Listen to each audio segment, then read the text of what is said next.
Now, you could get something like this Kia Soul for 20K, which I guess is an okay car in its own right, but it is completely soulless. Yeah, that was supposed to be a joke. So, what can you get for 20K that will keep you grinning from ear to ear? I got you covered from the American tuner hero all the way to the fire-breathing German V8. This list is jam-packed with ideal cars. So, I'm ready to dive in. Let's go.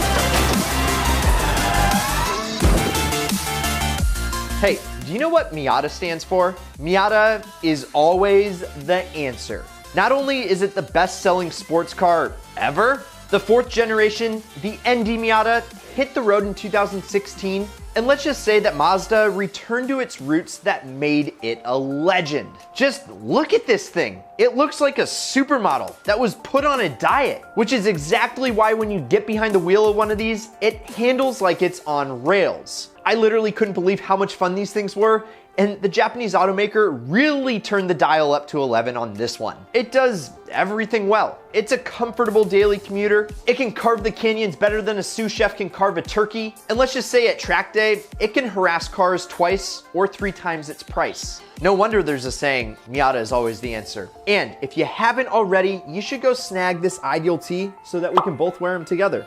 Up there. This is like my favorite shirt and I sleep in it all the time. Makes me a better person. And I think that's thanks to the Miata magic, which specifically is the fact it's a featherweight. In fact, it weighs less than its older brother, the NC, coming in at only 2,300 pounds. And trust me, that's a good thing because it only has 155 horsepower, but that makes 0 to 60 come in 5.8 seconds. And if you're looking for one, the ideal combination, well, is definitely the Miata Club with a 6-speed manual. And guess what? You can find one for under 20K. Just check out this 16 gray Club with only 14,000 miles on it. It now makes sense why the Miata is the best-selling sports car of all time. Now, I know a lot of you guys want more horsepower and you want a badass V8.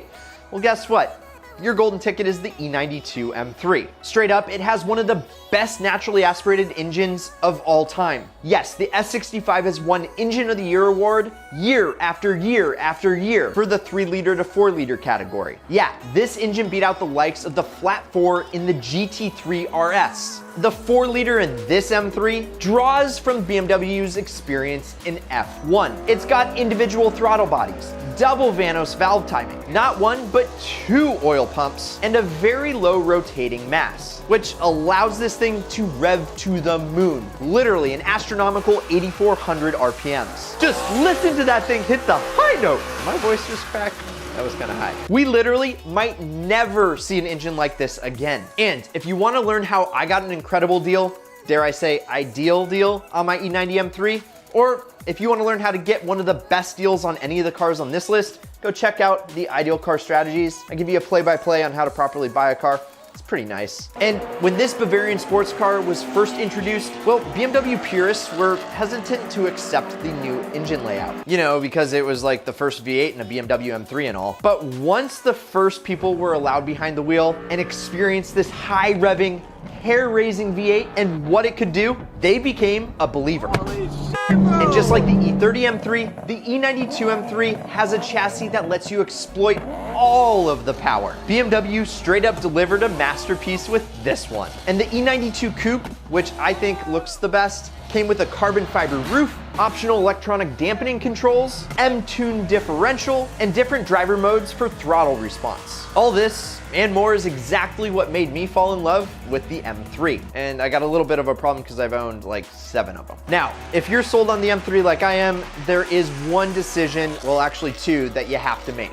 The first is the body style that you want. I chose the E90 sedan because I think it looks a little more subdued, but still with that power bulge in the hood, you know something is cooking. But if I were to do it again, I would get an E92 Coupe. I think the proportions are just a little bit better and it looks a little bit more race car. And then of course, if topless is your thing, you can go with the E93, which is a convertible and it's the heaviest of the bunch. And Ideal Fam, I got you. You can pick up this clean E92 M3 in white for under 20 grand. Now, the Germans do make a great V8, but so do the Americans, and if you want something from good old America with a V8, look no further than the C6. There's this saying out there that sounds like it was tailor-made for the 6th generation Corvette. If it ain't broke, don't fix it. You see, this guy, the 5th generation Corvette, was light years ahead of its predecessor. It came out with a brand new chassis and not a single part carried over. The legendary LS engine made its debut, and the first transaxle transmission was found in a Corvette. All this turned the Corvette from a respectable sports car into a super car slayer. So that got GM thinking. When they had to build the C6 Corvette, they decided to stick with the successful formula and improve upon the C5. Gone was the round edge styling of the C5, and as you can see, a way more lean and muscular flavor was traded in with a much sharper silhouette. It also came with a lot more luxuries. You got push button start, nav. Overall, the interior was, well, way better, but still subpar. But the true magic was how GM stepped up the performance. Not only was the car longer and wider for higher speed stability, but the suspension was better than ever, especially with the Z51 performance package. The C6 is all around an excellent car. There's no reason that you can't daily drive it and then set some records at your local HPDE. And you could get it with a 6-speed, either a 6-speed automatic or a 6-speed manual transmission. You're arguably driving one of the most iconic American cars of all time, so why not have it in the most American fashion possible? By throwing your own gears. And here you go, for under 20K, you can pick up this very clean black C6. But with that said, there is another offering on the table in case bow ties aren't really your cup of tea. And I gotta change costume for this real quick, 1 sec. Woohoo! What's up? You know what I'm talking about here, the Ford Mustang.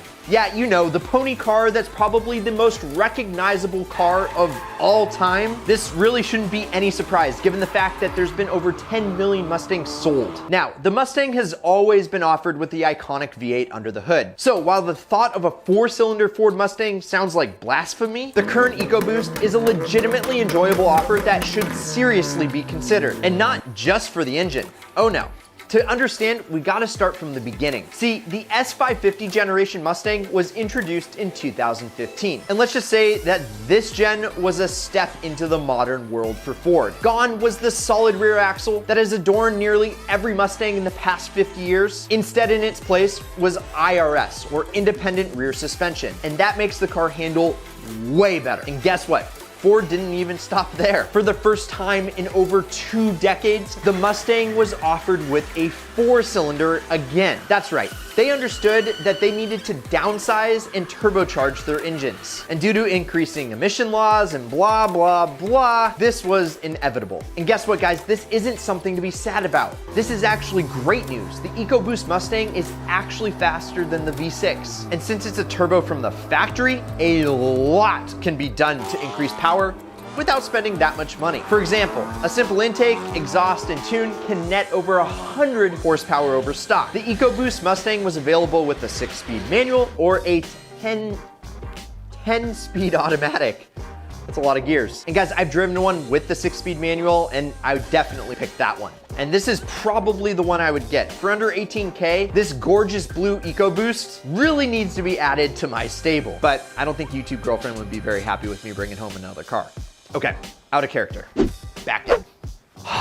Zen. Okay, so back about 10 years ago, there was this rumor spreading like wildfire. It was about a Toyota that was lightweight, rear-wheel drive, and it was a ton of fun to drive. Well, guess what? That had all of us enthusiasts going because, well, those are all the perfect elements for a perfect car.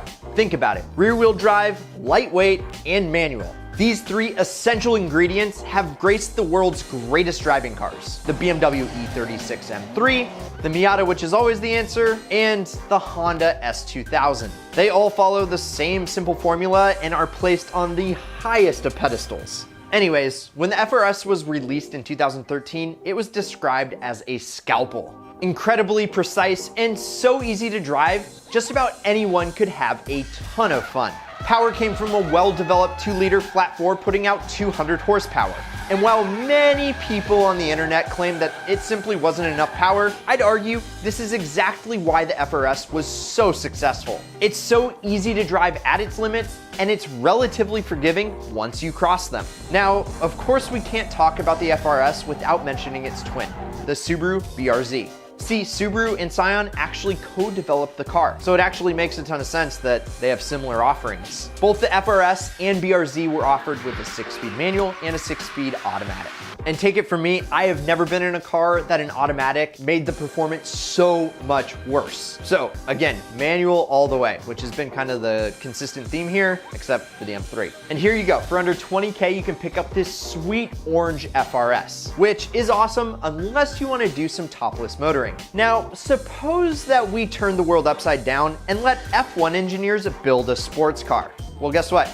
They did, and it's called the Honda S2000. See, when Honda needed engineers to make the S2000 concept a reality, they just quite literally grabbed a bunch of their engineers from the racing department. And boy, did they create one of the greatest sports cars of all time. Much like the E92 M3, the secret sauce lies in the engine. Under the hood, you could either get a 2-liter or 2.2-liter 4-cylinder, which pushes out 240 ponies at around 8,000 RPMs. The high-strung engine delivers power in a very linear fashion, allowing the driver to carefully place the car exactly where it needs to be. There's something pretty special about delivering a ton of power from a small engine. In fact, the S2000 held the world record for the most power per liter from a non-turbocharged engine until the Ferrari 458 came along about 10 years later and stole the title. Yeah, this little engine that could was no joke. And it's no wonder that, like the M3 engine, it was showered with praise and awards. But let's not forget, the rest of the car, it's not that bad either. Like I mentioned earlier, the S2000 follows the perfect car formula: light, rear-wheel drive, and of course, a manual transmission.